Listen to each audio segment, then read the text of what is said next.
Fee reimbursement బకాయిలు చెల్లించకుండా నిరుద్యోగ భృతి ఇవ్వకుండా యువతను అన్ని విధాలుగా మోసం చేసిన ఘనత కూటమి ప్రభుత్వానికి దక్కుతుందని వైఎస్ఆర్సీపీ యువజన రాష్ట్ర అధ్యక్షుడు రాజనగరం మాజీ ఎమ్మెల్యే జక్కంపూడి రాజా ఎద్దేవా చేశారు. స్థానిక ప్రకాశం నగర్లోని ఆయన నివాసంలో జరిగిన మీడియా సమావేశంలో జక్కంపూడి మాట్లాడారు. యువత పోరు అని పిలుపునివ్వగానే అన్ని జిల్లాల్లో యువత విద్యార్థులు వేలాదిగా తరలివచ్చారని కృతజ్ఞతలు తెలిపారు. కూటమి అధికారంలోకి వచ్చి ఏడాదైనా సూపర్ 6లో ఏ హామీ నెరవేర్చలేదన్నారు. నారా లోకేష్ యువగలంలో యువతకు హామీలు ఇచ్చుకుంటూ పోయి వాటిని తుంగలు తొక్కారని ధ్వజమెత్తారు. వాగ్దానాలు నెరవేర్చడానికి CM Chandrababu, deputy CM Pawan Kalyan జుట్టు పట్టుకొని ప్రజలు నిలదీసే పరిస్థితి త్వరలోనే వస్తుందన్నారు. కూటమి ప్రభుత్వం మట్టి, ఇసుక, మద్యం మైనింగ్ మాఫియాలో కూరుకొని పోయి వారి జేబులు నింపుకుంటుందని ఆరోపించారు.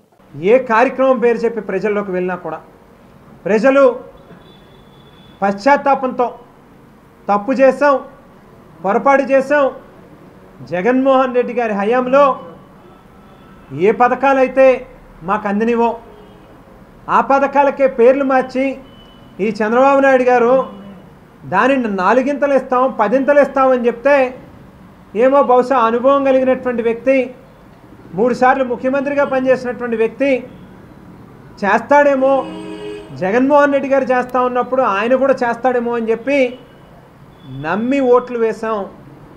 మాకు బుద్ధి వచ్చింది, పొరపాటు జరిగింది, మరొకసారి ఇటువంటి పరిస్థితి రాదు, పూర్తిగా ఈ కూటమి పార్టీలని ఈ రాష్ట్రంలో తలుపులు వేసుకుని వాళ్ళే తాళాలు వేసుకుని వాళ్ళ పార్టీ ఆఫీసులను కూడా ఎత్తేసేటటువంటి పరిస్థితి ఖచ్చితంగా రానున్నటువంటి రోజుల్లో వస్తుంది అని చెప్పి సామాన్య ప్రజానికమే చెప్తా ఉన్నారు అని చెప్పి కూడా ఈ సందర్భంగా తెలియజేస్తూ రాష్ట్ర వ్యాప్తంగా ఓ చిన్న పిలిపిస్తే ఎక్కడ ఏ ఒక్కరికి ఒక పైసా ఇచ్చింది లేదు, కనీసం బళ్ళల్లో పెట్రోల్ కొట్టించింది లేదు, ఎక్కడ ఏ ఒక్కరికి కూడా ఏ రకమైనటువంటి సాయం చేయకుండానే వాళ్ళంతటి వాళ్ళు స్వచ్ఛందంగా రోడ్ల మీదకి వచ్చి ప్రభుత్వాన్ని నిలదీసినటువంటి తీరు చూస్తూ ఉంటే మాకు మరింత మనోస్థైర్యం వస్తూ ఉంది, మరింత ఆత్మస్థైర్యం కలుగుతూ ఉంది.